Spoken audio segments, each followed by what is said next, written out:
Sa pong mapagpalang hapon sa inyong lahat. Good afternoon. Welcome po sa Grace Fellowship Church. Ang GFC po ay isang simbahang may malayang pamumuno, binubuo ng kapatiran ng Ebanghelyo na may tipanang pamumuhay sa isa't isa sa aming pagsamba sa Diyos, paglago kay Kristo at pagpapahayag ng Kanyang pangalan sa kapangyarihan ng banal na Espiritu. Ang kapatiran ay pinangangalagaan ayon sa wastong paghawak ng Biblia at sa tradisyong pananampalatayang ibinigay ng minsan sa lahat ng mga banal. Mababasa po ang aming Statement of Faith sa aming website gfc.com.ph. Kung kayo po ay bisita at may mga katanungan, mangyari pong lumapit po kayo sa aming reception table sa likodan po sa tabi ng entrance. Pagkatapos po ng panambahan, ikalulugod po namin sagutin ang inyong mga katanungan. Ngayong hapon po si Brother JC ang ating tagapagsalita. Naayon po sa tungkulin ng mananampalataya sa makasalanang mundong ito. Sa ikalawang Korinto, Kabanata 5, patungo po sa dalawang talata panimula ng Kabanata 6. Magsimula po tayo sa isang himno na naghihikayat sa atin sa walang katapusang pagpupuri sa Diyos dahil sa Kanyang awa na natiling magpakailanman. Sabi po sa awit 136, purihin si Yahweh sa Kanyang kabutihan. Pag-ibig niya'y tunay, laging tapat kailanman. Pinakadakilang Diyos ng mga Diyos ay ating pasalamatan. Pag-ibig niya'y tunay, laging tapat magpakailanman. Kaya imbitahan ko po kayong lahat na tumayo at magpuri po sa ating Panginoon.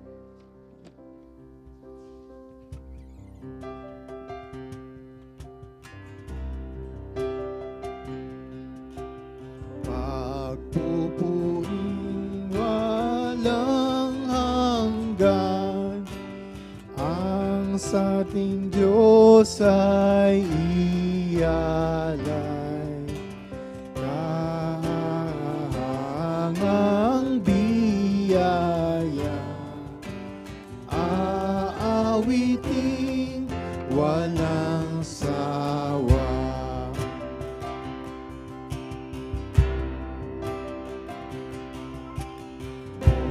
Mundo't langit at liwanag, siyang nagtatag at naglatag. Kahangahangang biyaya, aawiting walang sawa.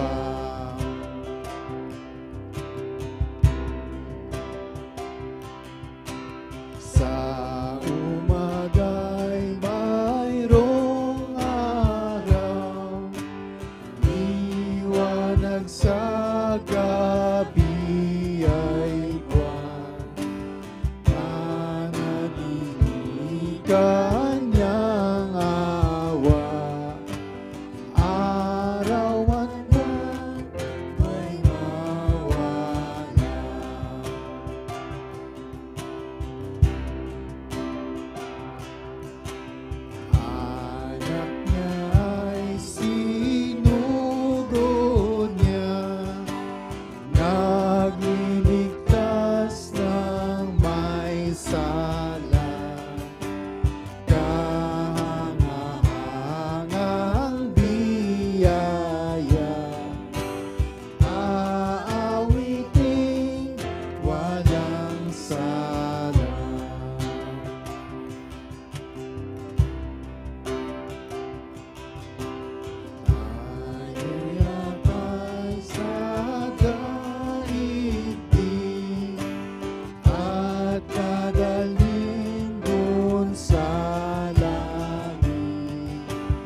ang ating mga kasalanan ay pinatong sa Kanya. Ang Kanyang katuwiran ay ipinagkaloob sa atin. Ating kaparusahan ay dinanas niya upang maiharap tayo sa banal nating Diyos Ama. Tanging kay Kristo sasandig ating pong awitin.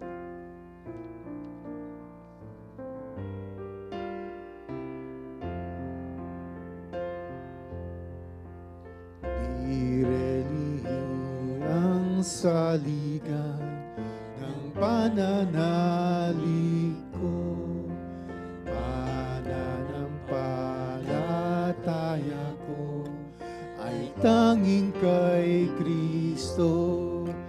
Di na mag-aalinlangan, tiwala ko'y matibay. Tanging kay Kristo sasandig, ngayon at kailanman.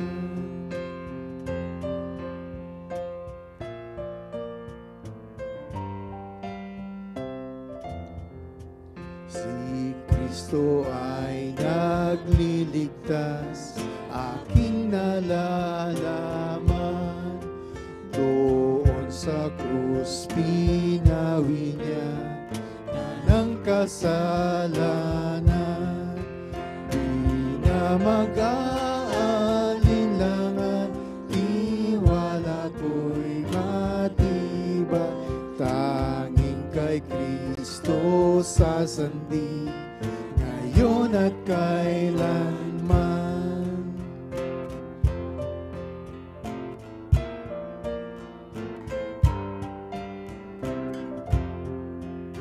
Tiwala ko'y nasasali sa salita ng Diyos, na si Kristo Husong banal sa aking sumako.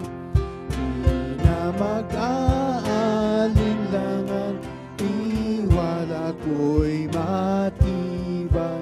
Tanging kay Kristo sasandig, ngayon at kailanman.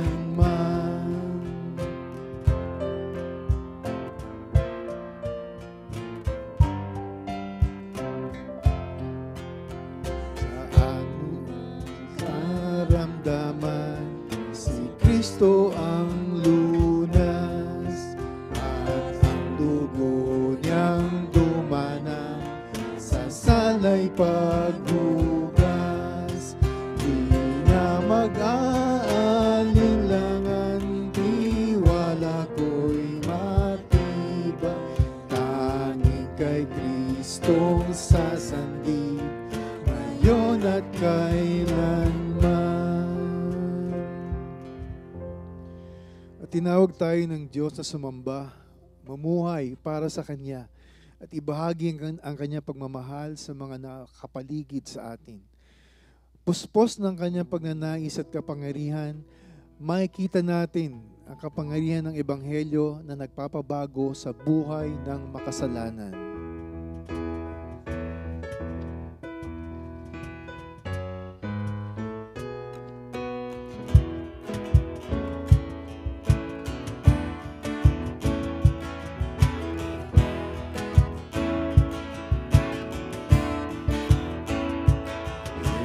Call of the kingdom, lift your eyes to the King. Let His song rise within you as a fragrant offering. Our God, rich in mercy, came in Christ to redeem all who trust in His unfailing grace. Hear the call of children of light, with the mercy of heaven, the humility of Christ, walking justly before, loving all that is right, that the life of Christ may shine through us. King of heaven, we will answer the call, we will follow, bringing hope to the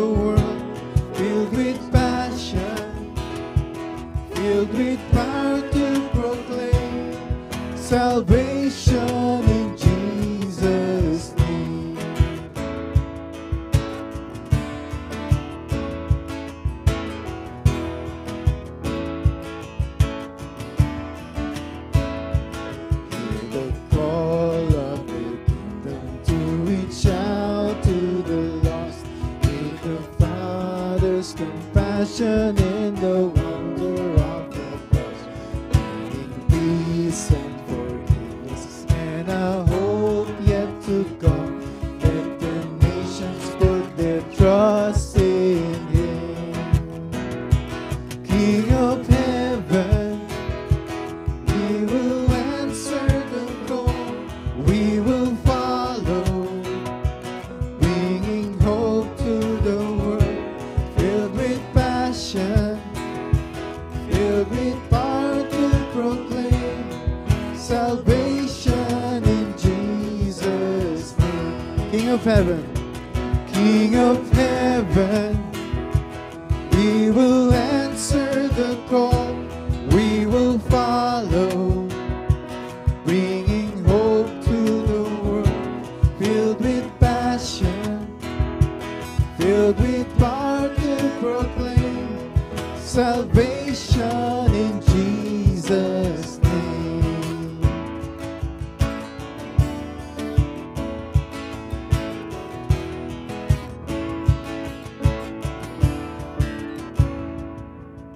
Amen. Manatili po tayong nakatayo para po sa pagbasa mula sa Biblia.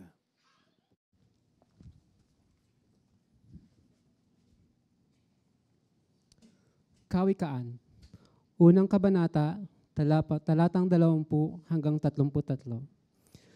Ang karunungan ay sumisigaw ng malakas sa lansangan. Kanyang inilalakas ang kanyang tinig sa mga pamilihan. Siya ay sumisigaw sa mga panulukan. Sa pasukan ng mga pintuang bayan, kanyang sinasabi, hanggang kailan, o mga walang muwang, kayo'y iibig sa inyong kawalang kaalaman? Hanggang kailan ang mga manunuya ay matutuwa sa panunuya, at ang mga hangal ay mamumuhi sa kaalaman? Sa aking saway ay bumaling kayo. Narito, ibubuhos ko ang aking espiritu sa inyo. Ang mga salita ko'y ipaalam ko sa inyo, sapagkat ako'y tumawag at kayo'y tumanggi. Iniunat ko ang aking kamay at walang nakinig. At dahil ang lahat kong payo ay winalan ninyong saysay, at ayaw ninyong tanggapin ang aking saway, ako naman ay tatawa sa inyong kapahamakan. Ako'y manunuya kapag ang takot sa inyo ay dumating. Kapag ang takot ay dumating sa inyo na parang bagyo, at ang inyong kapahamakan ay dumating na parang ipo-ipo. Kapag ang hirap at hapis ay dumating sa inyo, kung magkagayo'y tatawag sila sa akin, ngunit hindi ako sasagot. Hahanapin nila akong mabuti, ngunit hindi nila ako matatagpuan, sapagkat kinamuhian nila ang kaalaman at hindi pinili ang takot sa Panginoon. Ayaw nila sa aking payo. Hinamak nila ang lahat kong pagsaway, kaya't kakainin nila ang bunga ng kanilang sariling lakad at mabubusog sa kanilang sariling mga pakana. Sapagkat ang pagkaligaw ang pumapatay sa walang alam, at ang pagsasawalang bahala ang sumisira sa angal. Ngunit ang nakikinig sa akin ay tatahang tiwasay at papanatag na walang takot sa kasamaan.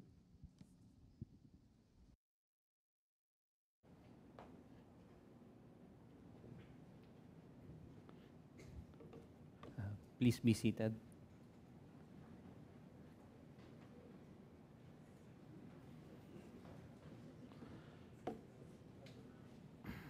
Tayo po'y manalangin.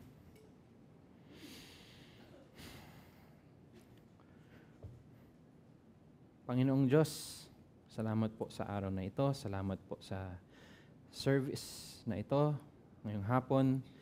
Salamat po na nakarating po kaming lahat ng ligtas, Lord. Lord, kung meron pong hindi naka-attend ngayon dahil sa sakit or kung may mga inaayos pong mga problema, Lord, we ask that you bless them, Lord. Lord, kaya lang po kami nakakapunta dito, nakakapag-worship dito, ay dahil sa iyo. Lord, kung di dahil po sa ginawa nyo, di sa ginawa ni Kristo, wala po kaming karapatan na tawagin ang sarili bilang anak nyo. Lord, as we go through today's passage, tulungan niyo po ako, please. Lord, napaka-yaman, napakabigat, at napakapuno ng pag-asa ang passage natin ngayon namin. And Lord, buksan niyo po ang puso't isipan namin. Lord, we also pray for the church, Lord, yung simbahan niyo po in general sa buong mundo, but also specifically yung kongregasyon ng GFC. Lord, nakikita po namin na gumagalaw po kayo sa mga pamumuhay ng bawat miyembro, hindi dahil sa mga elder o volunteer, kundi dahil sa kapangyarihan ng salita niyo, Diyos, na titikman, nararamdaman po ng mga tao na yung kapangyarihan ay talagang nasa salita niyo. So Lord, bless and protect this church.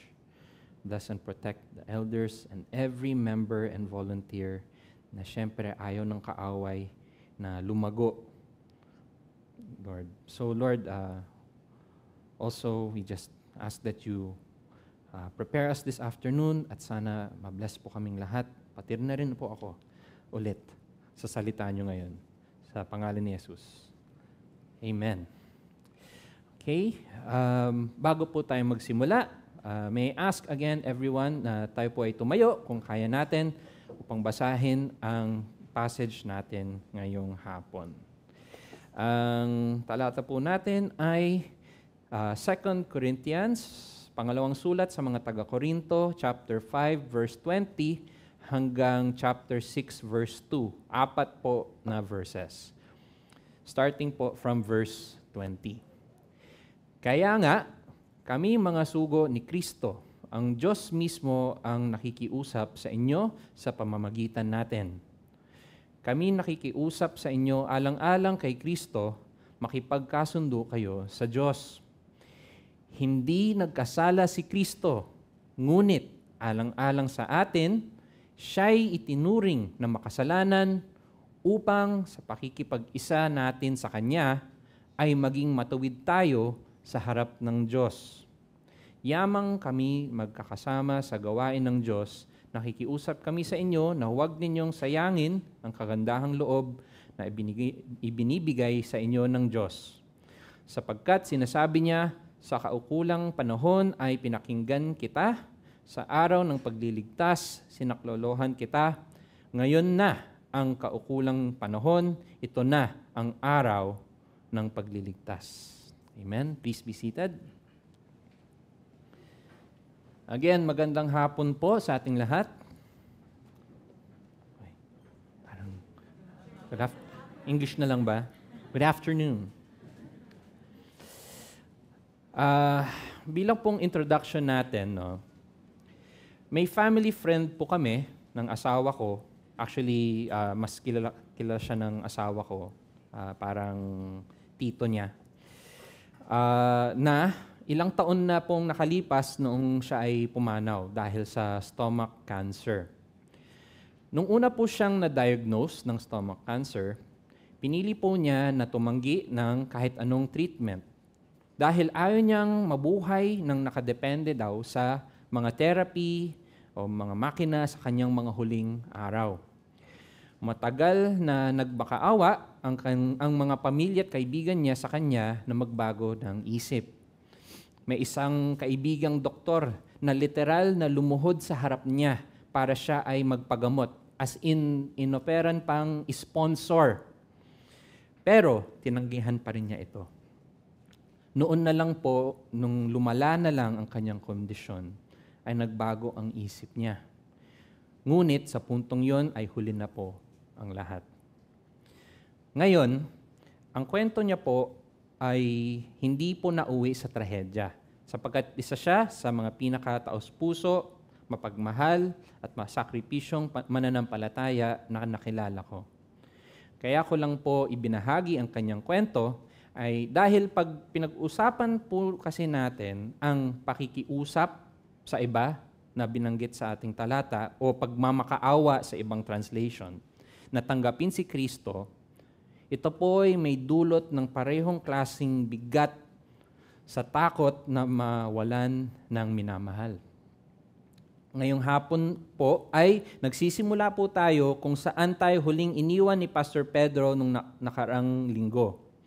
Inatasan ng Panginoon ang lahat ng mananampalataya na ipamalita ang pagkakabati o pakikipagkaibigan ng Diyos sa atin sa pamamagitan ni Kristo. Yun po yung sermon ni Pastor Pedro.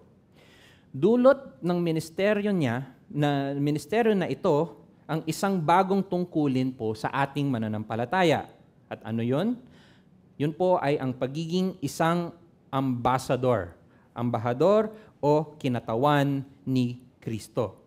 Kaya po, ngayong hapon mapapag-aralan natin po ay ang ang pamamaraan ng ating ministeryo, ang mensahe ng ating ministeryo, at ang agarang pagtugon sa ating ministeryo. So, punta po tayo sa unang point, ang pamamaraan ng ating ministeryo. Sabi po ulit sa verse 20, kaya nga kami mga sugo ni Kristo, ang Diyos mismo ang nakikiusap sa inyo sa pamamagitan namin. Kami nakikiusap sa inyo alang-alang kay Kristo, makipagkasundo kayo sa Diyos. So yung unang part po doon, kaya nga, nagre-react siya sa huling talata. At ano po yun? Sinasabi niya, dahil nga tayo'y inatasan ng Diyos na ipamalita ang kanyang kapatawaran, kaya nga ano daw po tayo? Mga sugo. Sa English, ambassador o kinatawan. Nino? Ni Kristo. Ambassador for Christ. Ngayon, ano po ba ang isang ambassador? No? Yung siyempre sa government, may ambassador ng Philippines to China, may ambassador ang Japan to Australia, 'di ba? May mga ganun sa embassy, no? Ano po ang isang ambassador? Ito po ang salitang po ito ay galing sa Griegong salitang nangangahulugang elder. No? Ito ay isang taong angkop na maging representante ng isang bansa o isang katawan ng organization sa ibang bansa or sa ibang lugar. Kasama po sa kanilang mga tungkulin ay una, ang katawanin ang kanilang bansa o gobyerno sa bawat kilos at salita. So kung kunyari, ambassador ako ng Pilipinas sa China, tapos habang nandun ako, nag-joke ako tungkol sa China, no? Hindi lang po si JC ang nagloko sa China. Ang buong Pilipinas, no, sa mata nila ang nang-aasar o nakikipag-away.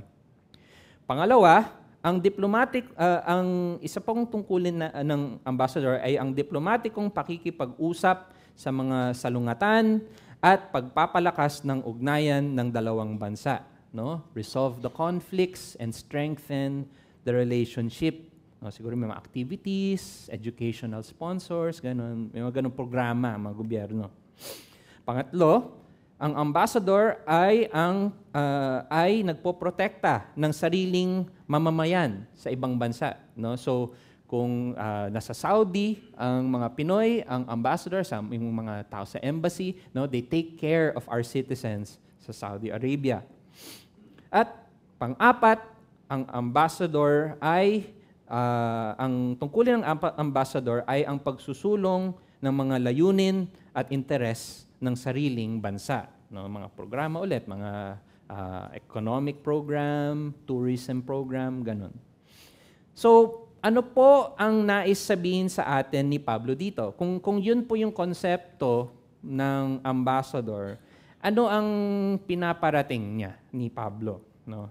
Sabi niya, ang Diyos mismo ang nakikiusap sa inyo sa pamamagitan namin. Kami nakikiusap sa inyo alang-alang kay Kristo. Ano po? Makipagkasundo kayo sa Diyos.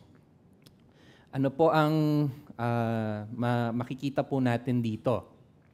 Una, ang sinasabi po ni Pablo ay na ang lahat ng mananampalataya ay mga dayuhan sa isang banyagang lupain. We are foreigners. No?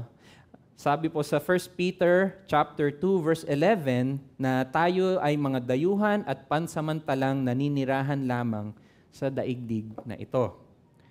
Bakit? Bakit ganun po ang pananaw ni Pablo o ng Diyos sa atin?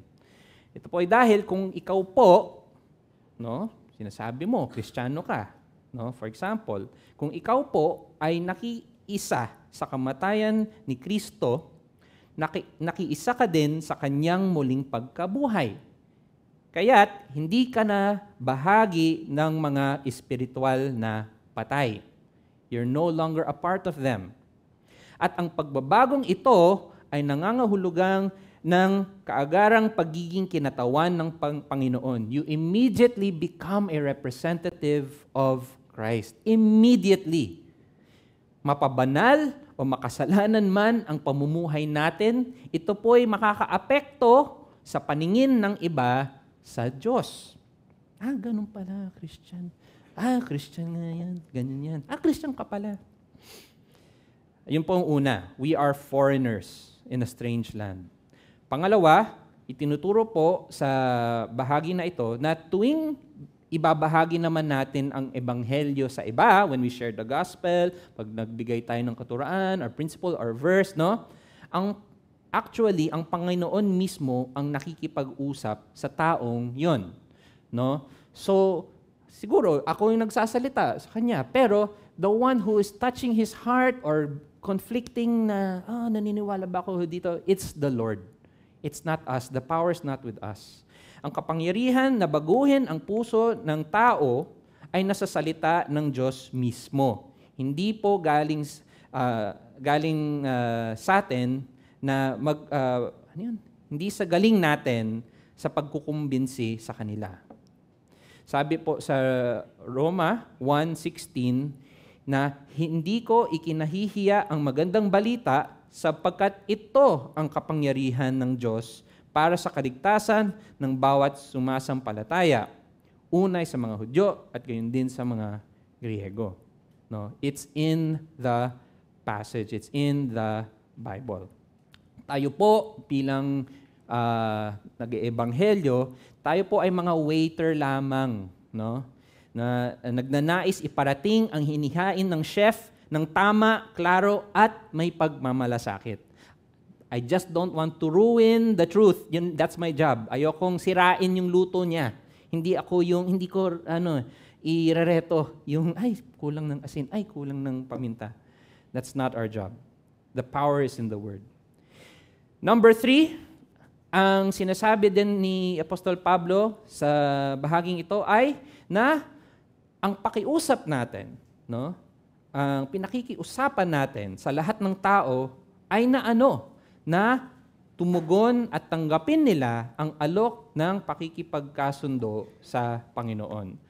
That's what we are begging them to do. We're begging them, we're pleading, please, tanggapin nyo yung kapayapaan at pagmamahal niya.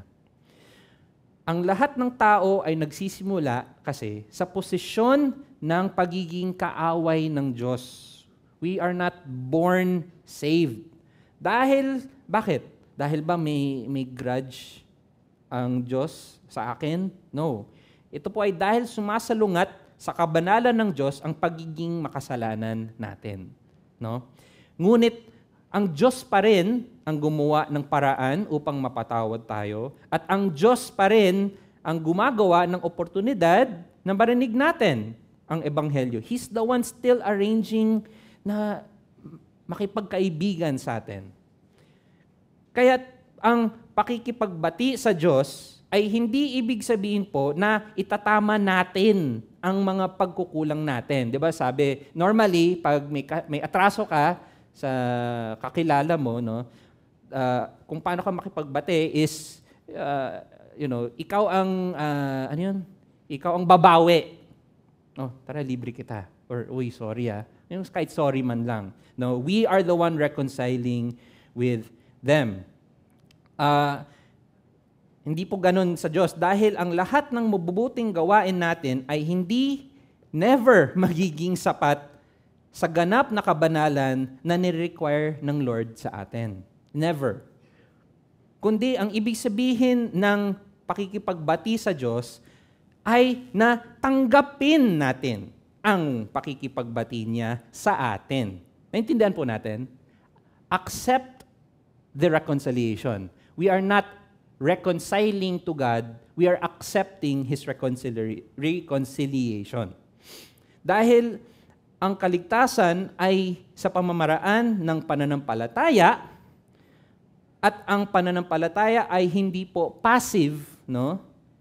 Kinakailangan natin tumugon dito. We need to respond, no?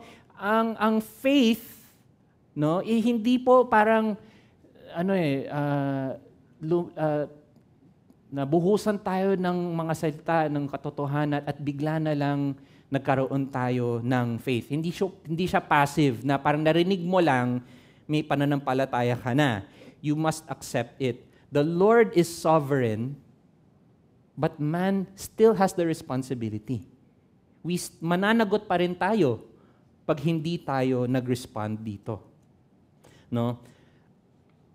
Dahil ang kaligtasan dahil ang kaligtasan ay sa pamamaraan ng pananampalataya at hindi siya passive, kailangan natin tumugon. At yun po ang pagsamo natin sa lahat ng naliligaw na tumugon sila sa Diyos. Ang pag-ebanghelyo po ay hindi po outsourced na trabaho katulad ng isang call center. No, hindi siya parang BPO, burden pastor overtime. No, ito po ay ministeryo ng bawat mananampalataya.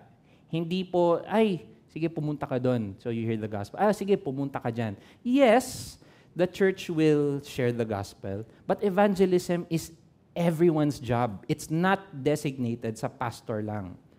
Nagpasya ang Panginoon na gamitin tayong tao bilang tagapagsalita niya. Nakikiusap tayo sa mga tao na may pagmamalasakit at hindi pagmamataas na tumugon sa Kanya.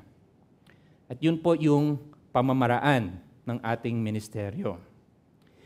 Part 2, ang mensahe ng ating ministeryo. Sinasabi po sa verse 21, na hindi nagkasala si Kristo, ngunit alang-alang sa atin, siya itinuring na makasalanan upang sa pakikipag-isa natin sa Kanya ay maging matuwid tayo sa harap ng Diyos. Na-encounter nyo na po yung verse na to before? Okay? Siguro yung iba sa atin, oo, yung iba hindi. No? Ang verse po na ito, 2 Corinthians chapter 5, verse 21, ay 15 words lang sa Griego, sa original na manuscript. No? 15 words lang siya. Ngunit, nilalaman po nito ang summary ng kabuuan ng Ebanghelyo. Bawat bahagi ng binasa natin doon, no, mabigat at mayaman sa katotohanan. Sinasagot ng verse nito ang tanong na, paano? Paano nakakamit ang pakikipagbati sa Diyos? How does it actually happen? Isa ba siyang magic spell, abracadabra, forgiven ka na? Or meron ba nangyayari? No? Ano ang kailangan mangyari para matanggal ang mga kasalanan natin? Nakahati po ang verse 21 sa dalawang bahagi na nagpaparalel sa isa't isa upang ihambing at bigyang diin ang kaibahan ng kinatatayuan ni Kristo at ang kalagayan ng tao. Kung napansin niyo po, may dalawang half ng verse nito, no? So, ang una po, ang kinatatayuan ni Kristo. At bago po ako magsimula, no? Ang nais ko pong gawin is gusto kong ma-appreciate natin kung gaano kayaman, kung gaano ka-rich ang verse na to. So ang gagawin po natin, no, iisa-isahin natin yung bawat part and then magbabanggit ako ng mga katotohanan na dulot ng bahagi lang na yon. No? Kaninang umaga, muntik akong mapatagal masyado kasi ang daming na cover na topics. Hindi po natin i-discuss lahat. Ang gusto ko lang, ang aim ko lang sa gawain nito is ma-appreciate natin kung gaano ka-rich yung passage, no? At kaya po ilalagay sa screen, no, kasi medyo mabilis para makita nyo pa rin. Hindi mawawala kaagad, no? So hindi po ito everything. No, hindi marami pa ditong katotohanan na hindi ko babanggitin, no. But we will try to go through it. Ang unang bahagi ang kinatatayuan ni Kristo. Ang unang part, sinabi, hindi nagkasala si Kristo. No? Sa English, he who knew no sin. Wala siyang inalam or kilalang kasalanan. No, what this means, sa Tagalog, very straightforward. Walang kasalanan si Kristo. Christ did not commit any sins. No? Kahit yung mga kalaban at kaaway niya nung siya'y nandito pa sa human, no, sinabi ng paulit-ulit, wala kaming mahanap na kasalanan sa kanya. No? Wala siyang kasalanan. No? At napakahalaga yung katotohanan yon. Kasi pangalawa, no, ang ibig sabihin nun ay si Jesus ay Diyos. And this is what we call the deity of Christ. This is what the belief is, the belief called deity of Christ. Na, in the beginning was the Word was with God, the Word was God, no? I and the Father are one, no? At dahil si Jesus ay Diyos dahil wala siyang makasalanang kalikasan, katulad nating mga tao. Born of a virgin, He did not have Adam's sinful nature, no? And this is very important, no? For Him to pay for our sins, kailangan wala siyang kasalanan. So that's the first, no? Pangalawa, ngunit alang-alang sa atin, no? Ngunit alang-alang sa atin. Ang ibig sabihin nito na ang Panginoong Ama ang nagpasimuno ng plano ng kaligtasan, no? Ngunit alang-alang sa atin, no? For our sake. For our sake. Kusang loob, at ibig sabihin po nito, kusang loob sumunod si Jesus, no? It was the will of the Father to send Jesus for our sake.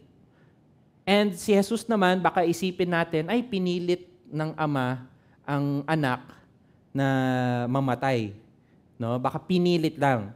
Ngunit sinasabi ni Jesus paulit-ulit na pagkain niya ang pagsunod sa Diyos. It's His food. It's His joy. It's His pleasure. No? Why is this important? Kasi nga, hindi po tayo ang nagpapasimuno ng salvation natin. No? We are not the initiators of our forgiveness. It was always God. No? That's what's important. That's why it's important. No? Sinless Christ, Christ who is God, who was sent by God. No? Pangatlo, alang-alang sa atin, siya po ay itinuring na makasalanan. This one is mabigat. Ang ibig sabihin po nito, una, na ang ugat ng pagkawalay o sagupaan natin sa Diyos ay kasalanan. Na lahat, ang ugat ng pagsasalungatan, our conflict with the Lord. Bakit? Hindi ilalagay ng Diyos ang lahat ng kasalanan natin kay Kristo kung wala siyang problema sa kasalanan. He would not have to put our sins on Him kung wala siyang problema sa kasalanan. But because of our sinful nature, kinailangan mangyari yon. It had to happen. Pangalawa, ang ibig sabihin nito ay na kamatayan ang kabayaran. No? Romans 6:23, the wages of sin is death. Bakit siya itinuring na makasalanan? No? Bakit siya itinuring as though siya ang nag-commit ng lahat ng kasalanan ng lahat ng tao sa buong daigdig. No? Because there had to be a penalty of death. At para mamatay, pangatlo, kinailangan ni Jesus maging tao din. No? Nanatili pa rin siyang Diyos, pero naging tao din siya. Ito po naman ang paniniwalang tinatawag na what? Incarnation. Nakakasunod po ba tayo?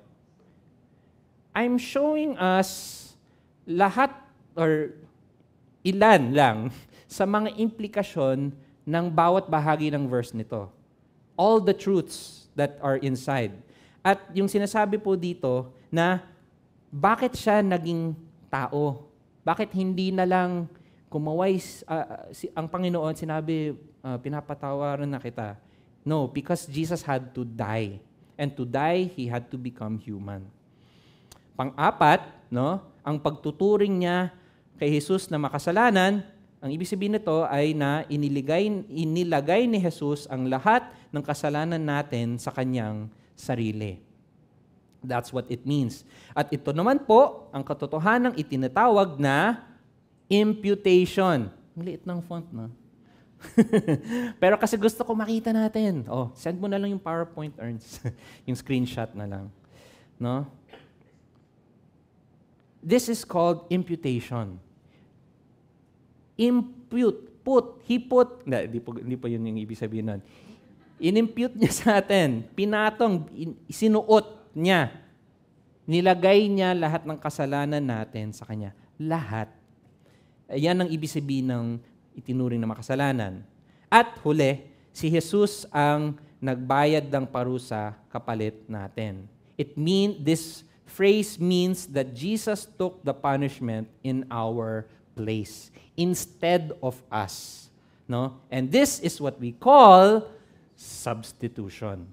No? Marami mga terminolohiyang minsan naririnig natin, ano yan?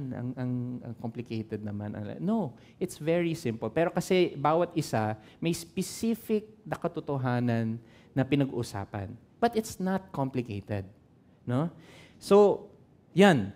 Ang pagtuturing ng Diyos kay Kristo na makasalanan ay isa sa pinaka mabigat at malalim na katotohanan ng Christianity. Pangalawang hati, ang kalagayan naman po ng tao. No? Kung yung unang hati ay tungkol sa pag-descend ni Christ, ang pangalawang hati naman po ay tungkol kung paano nag-a-ascend ang tao, no, sa Diyos. Number 1, upang. Why? Why did why did Christ put on our sins? Upang. For who? For us. Para sa atin. Hindi lang siya randomly nag-isip, sige nga, mamatay ka para sa kasalanan nila. Wala lang. Wala, trip ko lang. Obviously, diba? Pero you have to really recognize, He did it out of love. It was for love that He did it. Ang motibo ng Diyos sa pagpapasugo kay Jesus ay pag-ibig. It's not, okay, wala, ito lang kasi yung sa checklist ko na gawin eh, o gagawin ko to. It's not, hindi siya parang walang emosyon, walang feeling na desisyon. God sending His Son to die and putting our sins on Him was for love. John 3:16, for God so liked. It's complicated. No. For God so loved the world that He gave His only Son. And while we were yet sinners, Christ died for us. Yan. So yung term, alam ko tumagal ako sa isang salita na ito. No? Because you have to realize, no, yun nga, upang means motive. What was the reason? It was love. Pangalawa, sa pakikipag-isa natin sa Kanya, no? Ang pakikipag-isa natin sa Kanya, no? Sa ating pagtanggap kay Kristo, kay Jesus, nagiging atin naman ang kanyang kamatayan at muling pagkabuhay. Yun pang ibig sabihin sa pakikipag-isa. No? Does it mean na parang Voltron or Vortex 5 na literal, nagko-combine? No. It means yung kamatayan niya is nagiging kamatayan natin. At muling pagkabuhay niya ay nagiging muling pagkabuhay natin. How? Through faith. By trusting in Him, His death becomes our death. His life becomes our life. This is what is called as baptism. Yung gano'n, yung sa swimming pool, no? Yung, ano yun? Anong ibig sabihin nun? Yun po ay simbolo. That's an external symbol of something that happened already inside of you. No? So, minsan ng mga tao, pag gusto kong bumalik loob sa Diyos, magpapabaptize ulit ako. No? Na pag gano'n, hallelujah. As if parang may nangyari. No? The truth is, the miracle happened inside of you the moment you accept Christ. Yung baptism na yon, ang purpose nun is para ideklara sa mundo na nakikiisa ka sa Panginoon, kay Kristo. Okay, teka. Hindi ako dapat tumagal sa bawat isang point. 30 minutes na. Sorry, yun yung sinasabi ko eh. Pangatlong bahagi, sa pakikipag-isa natin kay Kristo, ay maging cut. No? When you say maging, it means what? Become. No? Isa kang bagay before at nagiging kang ibang bagay after. Pag nagiging kang isang bagay, you were A and then you become B. No? Para maging matuwid sa harap ng Diyos, ano ba tayo noon? No? It refers to ang likas na kondisyon natin na pagiging makasalanan. No? So to become holy, it implies that we are by nature sinful. We are not holy. To become holy, you start na hindi holy. Diba? Hindi natin kasi talaga ninanamnam yung ganung klaseng salita eh. To become holy, it means you were not holy. And that's where we get Romans 3:23, for all have sinned and fallen short of the glory of God. Jeremiah 17:9, one of my favorite verses as youth, the heart is deceitful and desperately wicked. No? Niloloko tayo ng mga puso natin. Hugot lines. No? So, when you say, para maging something na magigi tayong banal or magigi tayong matuwid, it means na ang kondisyon natin ay hindi tayo ganon. At ibig sabihin din po nito na ang abilidad natin sa gipin ang sarili ay wala. We have no ability to save ourselves by works. No? Sabi nga sa Isaiah, lahat ng mabubuti nating gawain, pagiging masunurin, mabait, mapagbigay, charitable, no? Pag inalatag natin 'yon sa paan ng Diyos at sinabi, Lord, ito po ang dahilan kung sa tingin ko dapat tanggapin mo ko. Para daw siyang basura. Hindi ito dahil bully si Jesus. Ito po ay dahil ito'y walang-wala sa kabanalang perpekto na required, na inire-require ng Diyos. No? At pupunta din tayo doon. No? So ang pag sinabing magigi tayong banal, it means the only way na kaya natin maging matuwid sa Diyos is through Christ. Dahil wala tayong kakayahan maging matuwid sa Kanya sa sariling kakayahan. Nakakasunod pa ba tayo? Okay? I hope so. Na to become holy, it takes someone else. It took someone else, Christ. At ang huling section, no, upang sa pakikipag-isa natin sa Kanya ay maging ano po tayo? Matuwid sa harap ng Diyos. No? Pag binasa mo lang ito ng mabilis, wala. Parang walang dating, walang impact. What does this mean? Una, ang ibig sabihin nito ay na ang pamantayan ng Diyos, tulad ng sinabi ko, ay ganap na kabanalan. The only standard for God has always been perfect sinlessness. Okay? God is holy, holy, holy. It's in His nature. Hindi niya kayang tiisin ang presensya ng kasalanan. No? That's what the standard is. His standard is holiness. No? Kasi kung hindi totoo itong first part ng pamantayan niya, ang standard niya ay ganap na kabanalan, bakit pa namatay si Kristo? Why did He have to die? Wala. Sa sobrang kinailangan, no? Sa sobrang taas ng standard ng God, kinailangan na si Christ mismo ang mamatay. Pangalawa, ang implikasyon din ng bahaging ito ay na ang puot ng Diyos ay lubos na pawi. No? Puot meaning wrath, galit. No? The wrath of God was fully satisfied. No? Lahat ng galit niya sa lahat ng kasalanan natin, no? Napawi. In English, this is the truth that we call propitiation. Can you say to your neighbor, propitiation? Okay? So, propitiation, meaning literally yun, na-satisfy, na bayad na. No? Wala nang galit, wala nang utang. Wala nang penalty na dahil sa ginawa ni Jesus. At ang ibig sabihin, sa pagiging matuwid sa harap ng Diyos, pangatlo, ay na ang mga mananampalataya ay idinedeklarang banal.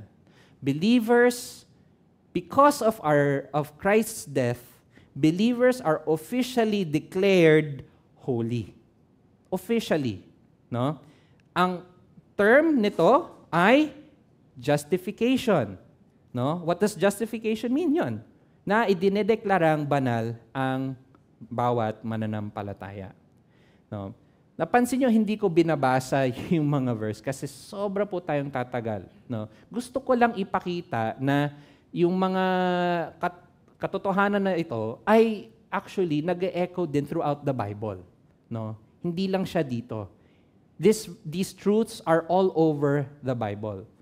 No? At siguro, pag, picture nyo or send ng screenshot, no? Pwede nyo pong balikan. At huli po sa lahat, no? Ang pagiging matuwid natin sa harap ng Diyos, ang ibig sabihin po nito, katulad ng paglagay ni Jesus ng kasalanan natin sa Kanya, inilagay naman ni Jesus ang sarili niyang kabanalan sa atin. This is also called what? Imputation. No? So, kinuha niya ang kasalanan natin when we trust in Him by faith. No? Inilagay niya lahat ng kasalanan natin sa Kanya at inilagay niya naman ang buong perpektong kabanalan niya mismo sa atin.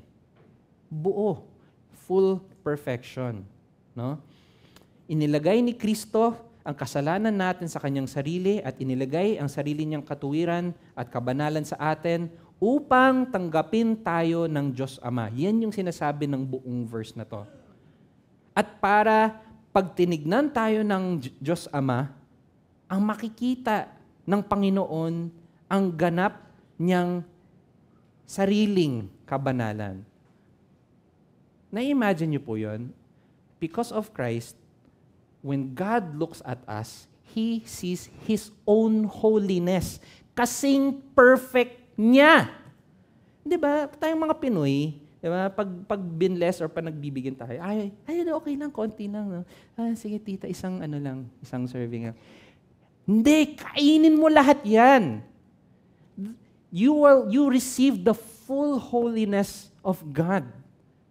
Whether you know it or not, whether you want it or not. No? When you receive Christ in faith, di ba, parang, ay hindi Lord, okay lang, kahit konti lang. Kahit yung tama lang, Lord. No, He gives you the full holiness of Christ. Na-imagine, na-appreciate ba natin yon? Tayo kasi iniisip natin, pag tinanggap natin si Jesus, Okay, sige, pwede na ako makapasok. No, He makes you holy. Because that's the only way that you can enter heaven. That's the only way you can enter His presence, to be holy.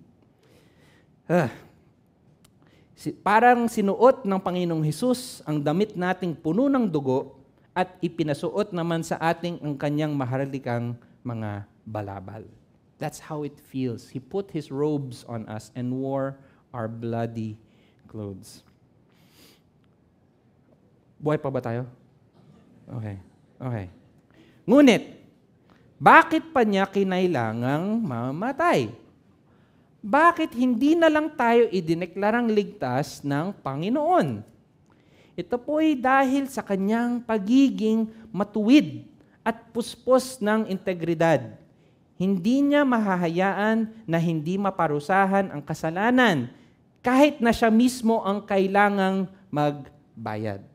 That's how righteous God is. That's how just. No? He doesn't just forgive you, He pays the price. Di ba? Parang minsan, pag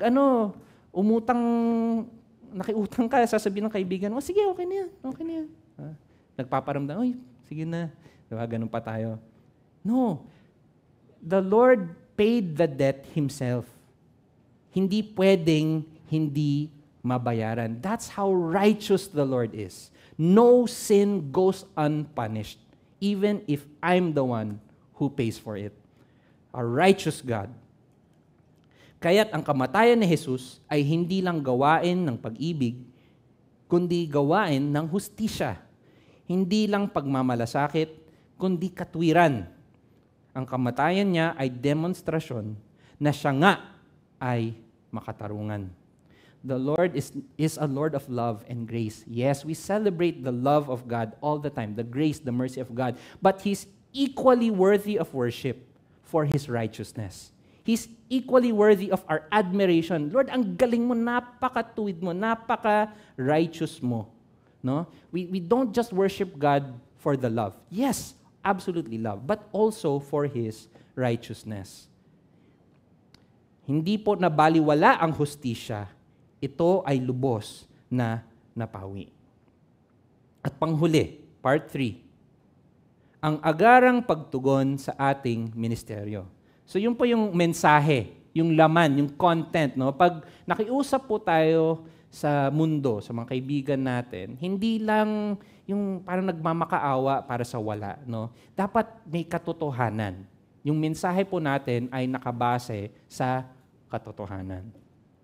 At pangatlo, ang agarang pagtugon sa ating ministeryo, chapter 6, verse 1, yamang kami magkakasama sa gawain ng Diyos, nakikiusap kami sa inyo na huwag ninyong sayangin ang kagandahang loob na ibinibigay sa inyo ng Diyos. Ang pagiging sugo para kay Kristo ay hindi lang pagiging masigasig at nakabase sa katotohanan tulad ng napag-usapan natin, kundi ito ay agarang kailangan ng mga tao. No? May urgency. Dulot din sa pagiging kabahagi ng gawain ng Diyos, no? Tayo po ay mga ministers, no? Hinihimok ni Pablo ang mga taga-Korinto na huwag baliwalain ang imbitasyon ng Panginoon. No? Kasi yung previous verse, no, napaka-yaman, napakadaming katotohanan na siksik sa isang verse na yon. Ngunit, pag hindi kaagad tinanggap ng tao, ganun na lang ba? Ay, no thanks. Sige. Okay, okay lang. No? Ganun ba? No. We must what? Show them the urgency. Pero teka, akala ko mga Kristiyano na itong mga sinusulatan ni Pablo. 'Di ba ang sulat na ito ay ang pangalawang sulat sa mga taga-Korinto, ang simbahan sa Korinto, which means Christians na sila, right? At bukod pa doon, yung mga nag-backstab sa kanya, yung mga nag-betray sa kanya, karamihan doon is actually nag-repent na. 'Di ba? So, bakit ganito siya magsalita na sige na, tanggapin niyo na ang sabi, 'di ba? Bakit sinasabi niya na tanggapin niyo ang kagandahang loob niya? Ito po ay dahil ang mga false teachers na umaatake kay Pablo noon ay nagtuturo ng dalawang maling bagay. Una, na kaligtasan sa pamamagitan ng mabuting gawain, no? Salvation by good works. At pangalawa, ang legalismong pamumuhay Kristiyano. No? Ang yung isa, hindi magdudulot ng buhay na eternal. Yung isa, hindi magdudulot ng pamumuhay na nakalulugot at nagbibigay parangal sa Diyos. The unbeliever will not be saved, and the believer will live a fruitless life. A life without works or without action. No?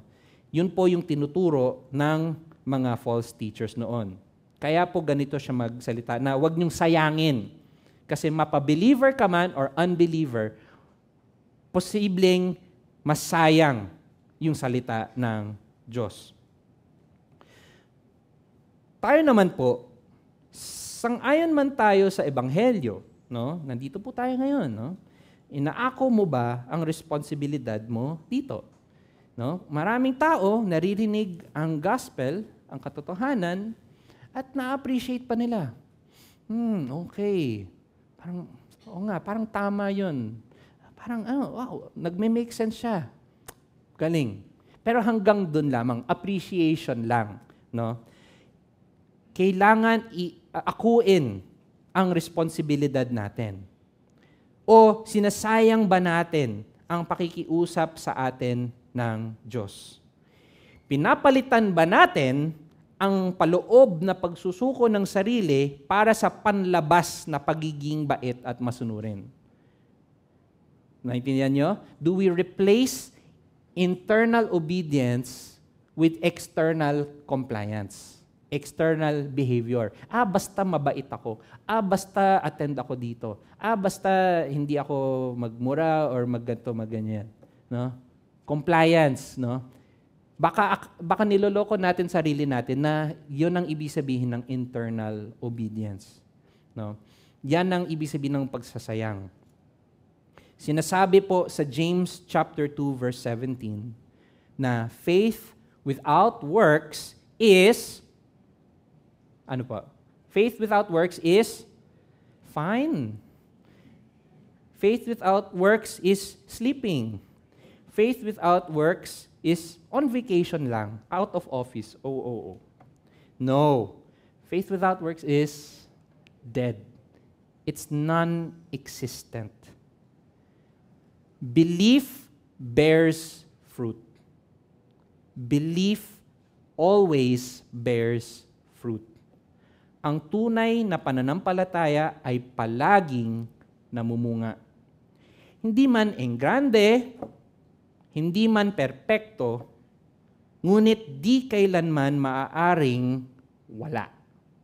There will always be fruit of salvation.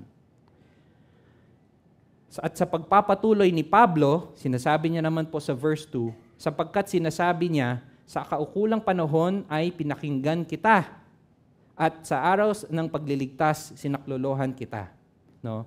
Dito po sa verse 2, kino-quote ni Pablo ang lumang tipan sa Isaiah 49 verse 8, kung saan ang pinag-uusapan ay ang babala ng Diyos sa mga Israelita na magkakaroon lang sila ng limitadong panahon na tanggapin ang parating na Mesiyas. Yun po yung konteksto ng Isaiah.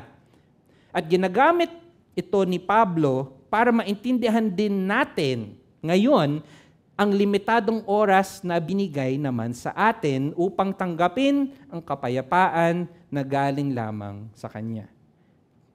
Clear? Klaro po yun? He used that Old Testament verse to explain na limitado din yung oras natin.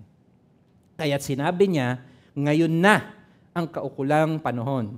Ito na ang araw ng pagliligtas. Sa English translation, sinabi niya, behold, pansinin niyo ang katotohanan ito na ngayon na ang araw na yun. Ang ibig sabihin po nito, na may oras nga tayo para tanggapin ang magandang balita, ngunit Ibig sabihin na to, then, ay na may hangganan. At nagwawakas din ang panahong ito. Para sabihin may panahon para dito, ibig sabihin nun, implikasyon doon, meron ding panahon na hindi na pwede. To say there's an allowable time means there's a non-allowable time in the future. No? At sa punto pong ito, pag pinag-uusapan na limitadong oras o panahon, dito po usually pinag-uusapan ang realidad na hindi natin alam kung kailan tayo mamamatay. Di ba? Limitadong oras natin kasi di mo alam, baka pag tawid mo, bigla kang masagasaan, or baka habang natutulog ka mamaya, or who knows, maybe 20, 30, 40, 50 years from now. Usually, yun ang sinasabi, which totoo pa rin. Hindi po natin talaga. Kaya, kailangan talaga natin pag-isipan ang ebanghelyo because we don't know when we'll die. But, ibig sabihin din po ng limitadong panahon ay na hindi po din natin alam kung kailan ulit natin mapakikinggan ang katotohanan tungkol sa kapatawaran at kaligtasan ng Diyos, ng buo at malinaw. You do not know if or when you will hear the gospel again. No? Yung kasabihan nga is out of sight, out of mind. Pag hindi mo nakita or pag hindi mo narinig, hindi mo iisipin. No? At yun po ang punto. Hindi po natin alam kung maririnig natin muli ang ebanghelyo. Nandito tayo, every Sunday, Madison, okay, gospel. Pero we don't know when we will hear the gospel in detail, and we don't know kung kailan tayo ulit makikinig ng maayos. We don't know kung kailan natin maririnig na muli ang boses ng Panginoon na nakikiusap sa atin. Sabi sa Isaiah 55 verse 6, hanapin si Yahweh habang siya'y matatagpuan. Manalangin ka sa Kanya habang siya'y malapit pa.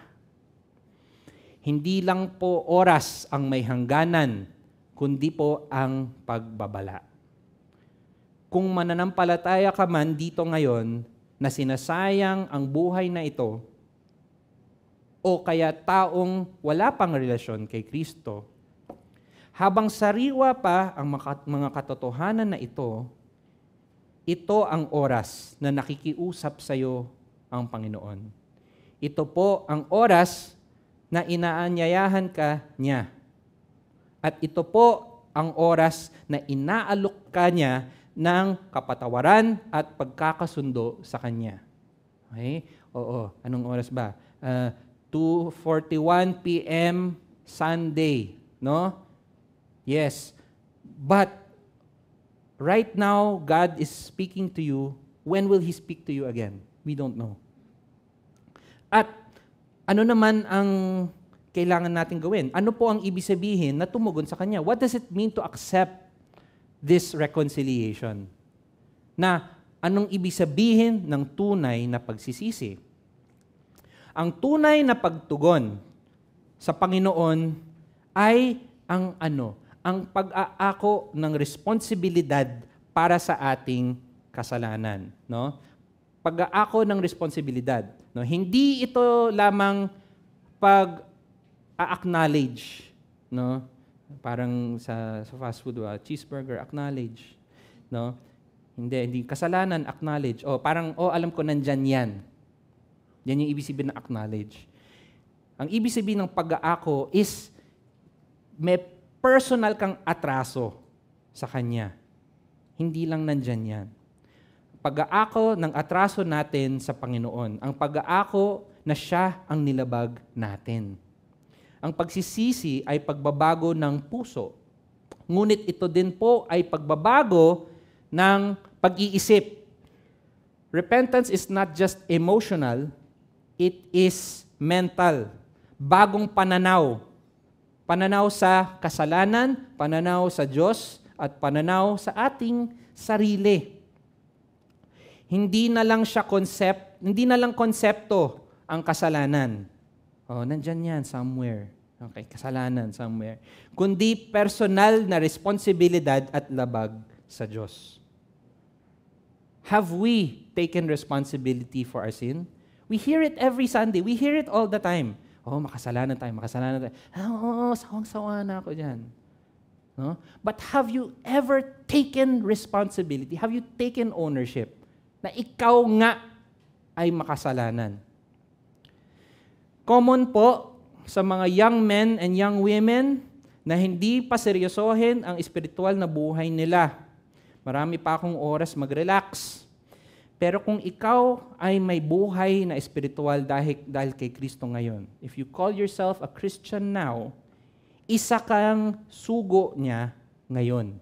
You are already His representative. You are already His ambassador. At ayon sa nakaraang mga mensahe natin, ang panahon na ito, dito sa buhay na ito, ay para saan? Para samantalahin ang mga pagkakataong binibigay ng Diyos para mabigyang karangalan siya at magkaroon ng mga koronang espiritual na iaalay natin sa Kanya pagdating sa langit. No? The Lord gives us opportunities to minister, to serve, so that when we get to heaven, Lord, sa'yo to, ikaw ang gumawa nito. No? Upang makaranas ng lubos at mas malalim na kagalakan sa langit. I'm not sure if you remember yung sermon na yun na pagdating sa langit, yes, oo, masaya po tayo. Walang kalungkutan, no? Wala nang pagsisisi. Ngunit ang mga nag-alay ng buhay nila, ng mga time and effort nila sa mga oportunidad na hinanda ng Diyos para sa atin, no? Mas malalim ang kagalakan sa langit dahil maiaalay nila to sa Diyos. Hindi tayo sinasagip kung hindi tayo nalulunod. Hindi natin hinahanap ang kapatawaran kapag wala tayong dinedeklarang paglabag. At wala tayong pakialam sa lunas kung hindi natin nakikita ang cancer. Ito ang oras na nakikiusap ang Panginoon sa iyo. Isaloob natin ang katotohanan at akuin ang responsibilidad natin. Tumugon po tayo sa Kanya. Sinasabi po sa Hebrews 4:16, kaya't huwag tayong mag-atubiling lumapit sa trono ng mahabaging Diyos upang makamtan natin ang habag at pagpapala na tutulong sa atin sa panahon ng ating pangangailangan. Let's pray. Panginoon, lahat po tayo dito, pati ako, Lord, kailangan palaging balikan ang 2 Corinthians 5:21. Napakayaman, napakasiksik sa katotohanan, no? Lord, na inilagay mo ang lahat ng kasalanan namin sa sarili mo at inilagay mo naman, no, ang kabuuan ng kabanalan mo sa atin. Lahat. Lord, bakit? Dahil sa pag-ibig. At Lord, kailangan po namin to araw-araw. Hindi lang para ma-convert, hindi lang po sa oras ng conversion, kundi sa bawat segundo ng araw, Lord, kailangan namin matandaan to. Dahil kahit isang segundo lang kami tumingin sa iba, Lord, na hindi kami nakatingin sa iyo, kaagad kaming nadidistract sa mga makamundong bagay. Lord, napakahirap. Kaya Lord, sana hindi po kami magalit pag pinukpok kami ng pastor. Lord, sana hindi kami mainis pag pinapaalala ang dependence natin sa iyo. Sana, Lord, maging grateful kami every time we remember, Lord, that you put our sins on yourself and put your righteousness on us. Nang maging matuwid at banal kami sa mata mo. Lord, pagpatuloy niyo pong i-process sa mga puso't isipan namin ang mga katotohanan na ito at kung meron po mga nag-alinlangan, Lord, ipaalala niyo po na ngayon po ang oras at araw na nakikiusap kayo sa kanila. Sa pangalan ni Jesus. Amen.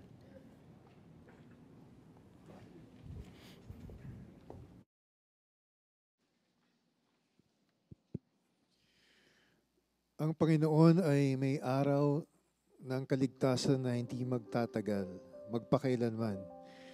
Hindi ibig ng Diyos na matanggap natin ang kanyang biyaya at maging tamad, kundi dali ng ebanghelyo ng kapatawaran sa mga tao. God doesn't want us to receive His grace and become passive, but to bring the gospel of forgiveness to people that they may find home at the cross. Tayo po ay tumayo sa ating pong pagtugon sa mensahe ngayong hapon.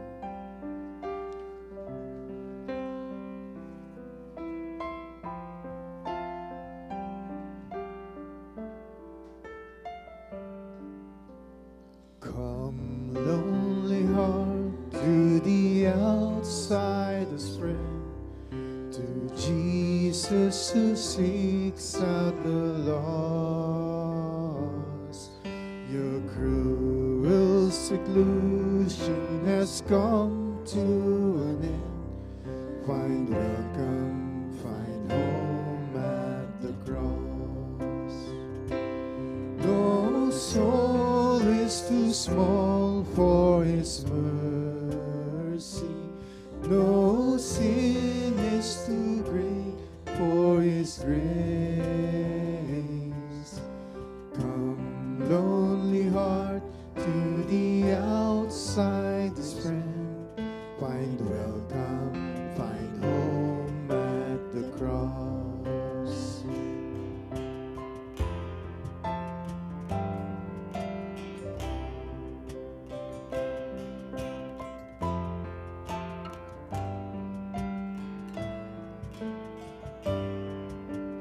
Drink, thirsty heart, of the water of life, of bountiful soul-quenching grace. The world's broken systems cannot satisfy. The Savior is what your heart craves. No soul is too small for His mercy. No sin is too great for His grace. Drink, thirsty heart, of the water of life.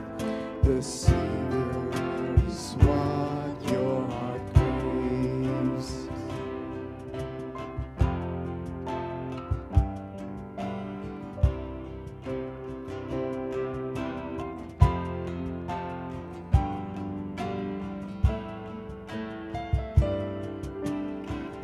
This guilty heart in forgiveness of sin, in pardon from shame, steering rise.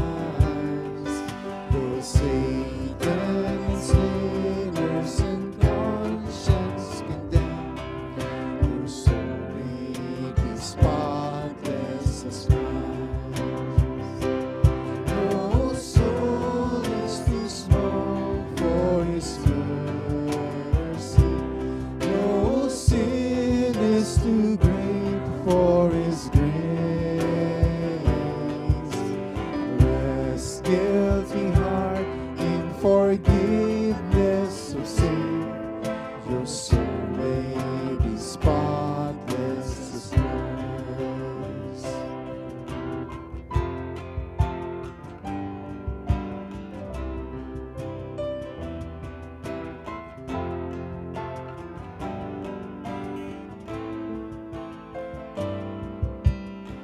Joy, grateful heart, in the hope you have found, in God who is seeking your praise. Then go to the outcast that grace may resound, for Jesus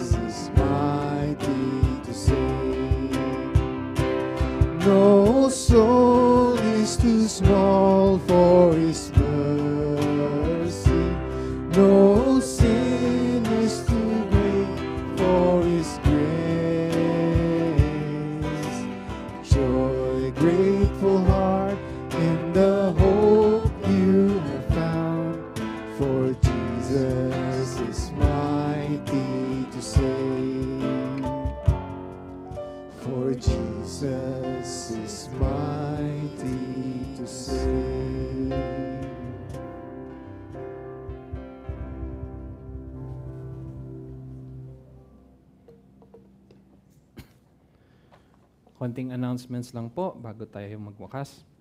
Una po, Tagalog Online Bible Study. Ngayong Thursday, July 17, 8 p.m. via FB Live. Bagong serye na pinamagatang ang mga kasalanang tila katanggap-tanggap hango sa aklat ng Respectable Sins ni Jerry Bridges. Pangalawa, Golden Ladies Bible Study. Ngayong Friday, July 18, 1 p.m. dito po sa GFC Center.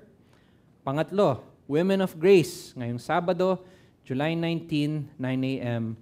live at GFC Center. Feel free to invite your female family and friends. Pang-apat, Youth Bible Study. Ngayong Sabado, July 19, 3 p.m. live here sa GFC Center. Please invite your youth, family, and friends. At huli po sa lahat, Men of the Word. Men of the Word would like to invite all men to the mini-conference series, The Sins We Excuse. Stay silent or strike hard. Examining the sin of passive leadership and harshness, a biblical study on leadership extremes. July 26, Sabado, 8 a.m. to 12 noon, here in Madison Galleries. Lunch will be served. Ngayon po, ang benediction po natin ay nanggagaling sa Efeso 3:17-19. Naway manatili si Kristo sa inyong mga puso sa pamamagitan ng inyong pananalig. Dalangin ko na ang pag-ibig ang maging ugat at pundasyon sa lahat ng iyong gawain upang inyong lubusang maunawaan kasama ng mga hinirang ng Diyos kung gaano kalawak, kahaba, kataas at kalalim ang kanyang pag-ibig. At naway maunawaan ninyo ang pag-ibig ni Kristo na hindi kayang abutin ng pag-iisip at sa gayoy mapuspos kayo ng buong katangian ng Diyos. Glory be to the Father and to the Son and to the Holy Ghost, as it was in the beginning, is now, and ever shall be, world without end. Amen. Amen. Have a blessed Sunday po.